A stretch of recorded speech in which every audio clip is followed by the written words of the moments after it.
सिर्फ सभाओं से नहीं, ग्रामीणों के निजी जीवन का हिस्सा बनना पड़ेगा भाजपा को। एक बार जरा आदिवासियों के घर का धुसका खाकर तो देखिए, एक बार उनकी पीड़ा को गहराई से समझ कर तो देखिए, एक बार उनके गांव जाकर तो देखिए, दिल जीता कैसे जाता है।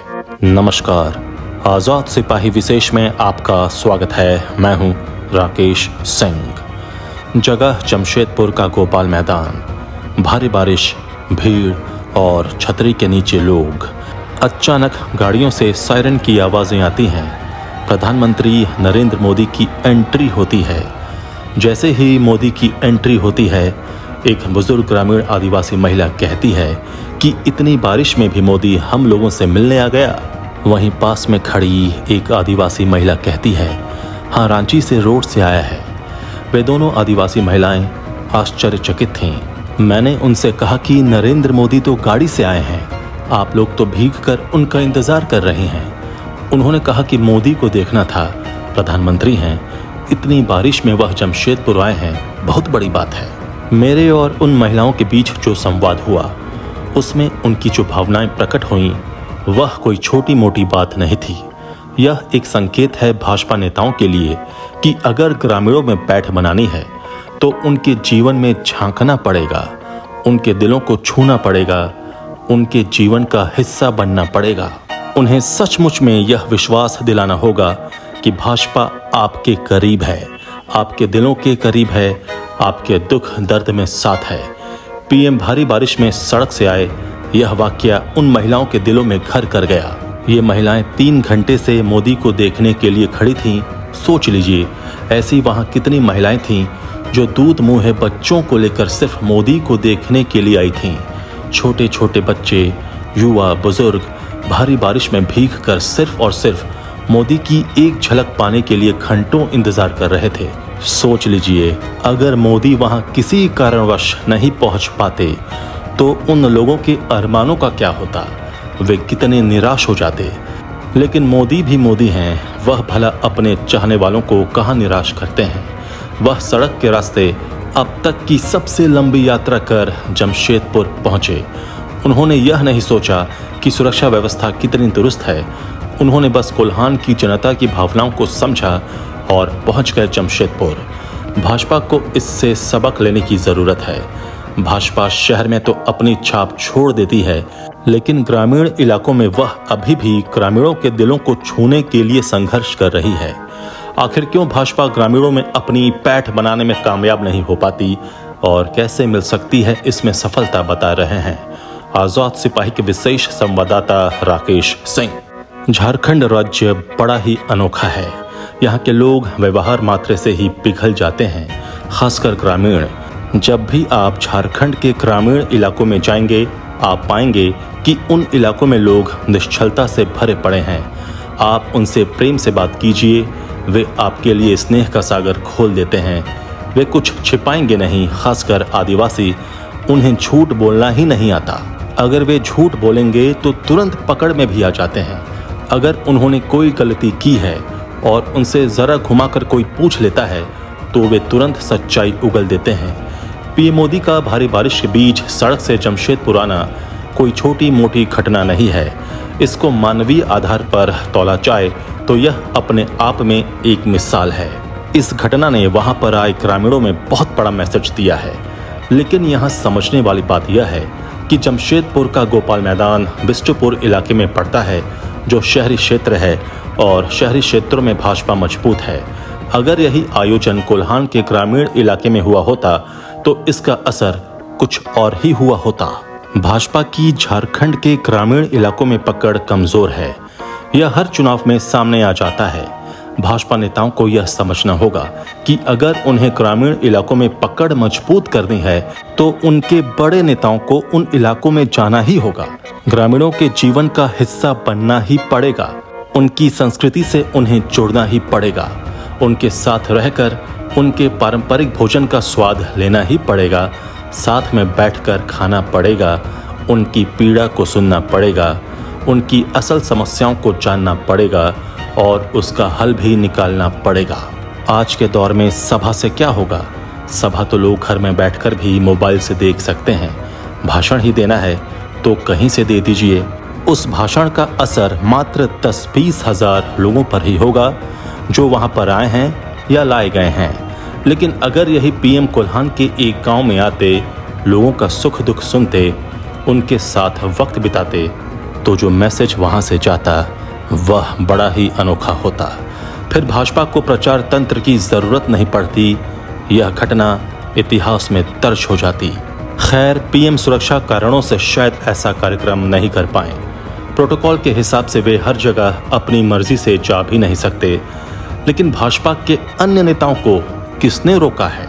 अगर झारखंड की बात की जाए तो जितने नेता भाजपा मुख्यालय में बैठते हैं, वे अगर ग्रामीण इलाकों में जाकर ग्रामीणों के साथ कुछ दिन गुजारें या फिर उनकी दिनचर्या का हिस्सा बने, तो फिर देखिए कैसे ग्रामीण उनसे कनेक्ट करते हैं। झारखंड विधानसभा चुनाव के प्रभारी और सह प्रभारी शिवराज सिंह चौहान और हिमंता बिस्वा शर्मा को बनाया गया है। दोनों जमीन से जुड़े नेता हैं। दोनों शहर और गांव का फर्क भी समझते हैं। लोग उन पर विश्वास भी कर रहे हैं।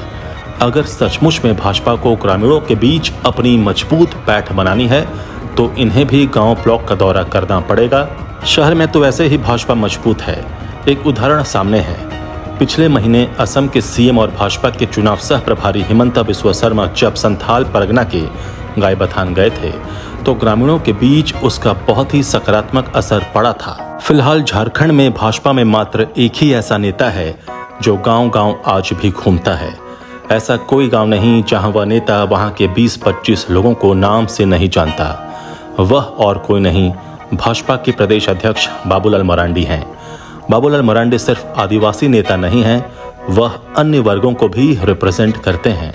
इनके साथ समस्या यह है कि वह इसका ढिंढोरा नहीं पीटते, शांति से काम करते हैं, टास्क को पूरा करते हैं। बाबूलाल मरांडी नियमित रूप से जमीन पर ही काम करते रहे हैं। ग्रामीणों के घरों में जाते हैं, उनके साथ वक्त बिताते हैं, उनके साथ खाते हैं, उनकी समस्या को सुनते हैं। बस यही करना चाहिए अन्य भाजपा नेताओं को भी। भाजपा परिवर्तन महारैली कर रही है, लेकिन अगर भाजपा इस रैली में सिर्फ शहरी इलाकों को टारगेट करेगी तो उसे बहुत फायदा नहीं मिलने वाला, क्योंकि शहरी वोटर्स तो उसके साथ हैं ही। लेकिन अगर इस रैली के माध्यम से कुछ फ्रूटफुल परिणाम चाहिए तो उसे ग्रामीण इलाकों में एंट्री मारनी होगी। ग्रामीणों संग दिन बिताना होगा। भाजपा के बड़े नेताओं को ग्रामीणों की दिनचर्या में शामिल होना पड़ेगा। तब ग्रामीण कहेगा, अरे मेरे यहाँ इतना बड़ा नेता आया था, पूरे गांव में इसकी चर्चा होगी। गांव से गांव जुड़ा रहता है, यानी उस क्षेत्र में यह बात फैल जाएगी। आज गांव-गांव में मोबाइल फोन है। जब वहां के युवा वीडियो शेयर करेंगे तो यह चर्चा का विषय बनेगा। जनता नेताओं से जुड़ाव महसूस करेगी। सरकारी योजनाओं का एक अलग स्थान होता है। योजनाओं के जरिए सरकार जनता को राहत पहुंचा सकती है, लेकिन दिलों का जुड़ाव योजनाओं से नहीं होता, रबड़ियां बांटने से नहीं होता। यह तो एक समय के बाद जनता समझने लगती है कि यह तो उसका हक है। कोई भी देश अगर तेजी से विकास करता है तो उसे जनता को उसका हक देना ही पड़ता है। मूलभूत सुविधा तो उपलब्ध करवानी ही पड़ती है। लेकिन अगर कोई डायरेक्ट जनता की असली समस्याओं को समझेगा, उसका परिणाम बहुत ही सकारात्मक होगा। भाजपा को सिर्फ आयातीत नेताओं पर डिपेंड नहीं रहना होगा। आयातीत नेताओं की सीमाओं को भी भांपना पड़ेगा। भाजपा को अपने नेताओं पर भी भरोसा करना होगा। नई पौध भी तैयार करनी होगी। लोकल नेताओं को भी मंच देना पड़ेगा। लोकल नेताओं को उनके क्षेत्र की समझ ज़्यादा होगी। वहाँ के लोगों का जुड़ाव उनसे अधिक होगा। वे प्रमुखता से अपने क्षेत्र की समस्याओं से अवगत करा पाएंगे। उसका हल भी आसानी से निकल पाएगा। कल्पना सोरेन का उदाहरण सामने है। मुख्यमंत्री हेमंत सोरेन की पत्नी कल्पना सोरेन का उदाहरण ही ले लीजिए। जब हेमंत सोरेन जेल में थे, वह घर की दहलीज लांघकर सीधे जनता के बीच गईं। इस क्रम में वह गांव-गांव भी गईं। संकरी गलियों को भी उन्होंने लांघा। उन्होंने जनता के सामने अपनी पीड़ा को रखा। जनता ने भी समझा कि कल्पना अपनी पीड़ा उनसे इसलिए बांट रही हैं क्योंकि उन्हें अपना हिस्सा समझती हैं। हेमंत सोरेन के जेल जाने के बाद कल्पना सोरेन ने अपना फर्ज निभाया। वे लोगों के दरवाजे तक गईं। उन्होंने लोगों का भरोसा जीता। जनता ने भी दिल खोलकर उनकी मदद की। आज परिणाम सबके सामने है। कल्पना विधायक तो बनी ही, उन्होंने लोकसभा में पार्टी को मजबूती भी दिलाई। आज की परिस्थिति में कल्पना सोरेन का कद झामुमो पार्टी में काफी बढ़ गया है। अब उन पर यह आरोप नहीं लग सकता कि सीएम की पत्नी होने के कारण दल में उन्हें सम्मान मिल रहा है। जब झामुमो मुसीबत में थी, उन्होंने खुद को साबित किया। भाजपा नेताओं को भी इससे सबक लेने की जरूरत है। उन्हें भी ग्रामीणों का हिस्सा बनना पड़ेगा। दोनों ओर से संवाद के द्वार खोलने पड़ेंगे। अगर आप उनके लिए बहुत कुछ कर नहीं सकते तो कम से कम उनका सुख दुख तो बांट ही सकते हैं। उस आदिवासी महिला जिसका जिक्र मैंने इंट्रो में किया, अगर वह पीएम के भारी बारिश में आने से प्रभावित हो सकती है तो इसका संदेश बहुत बड़ा है, क्योंकि पीएम ने न तो जमशेदपुर के मंच से उसे किसी योजना से नवाजा, न ही उसे हेमंत सरकार की मैया सम्मान योजना जैसा लाभ मिला। पीएम मोदी ने बस उस महिला का दिल जीता, क्योंकि वह महिला पीएम का इंतजार बारिश में भीग कर घंटों से कर रही थी और पीएम वहां पहुंच गए। पीएम थोड़ी ना उस महिला से पर्सनली मिले, बस उस महिला ने देखा कि देश का प्रधानमंत्री सड़क के रास्ते बारिश में जमशेदपुर पहुंच गया, यानी पीएम ने कोल्हान की जनता की भावनाओं का सम्मान किया। उस महिला के दिल में पीएम मोदी की जगह सिर्फ इसलिए बन गई क्योंकि इसके पहले शायद वह मान कर चलती थी कि इतना बड़ा आदमी भला बारिश में सड़क मार्ग से कैसे आ सकता है। आजाद सिपाही के विशेष में अब भी इतना ही। आप हमारे इस YouTube चैनल को जरूर सब्सक्राइब करें और भी अधिक खबरों के लिए पढ़ते रहिए अपना लोकप्रिय दैनिक अखबार आजाद सिपाही। धन्यवाद।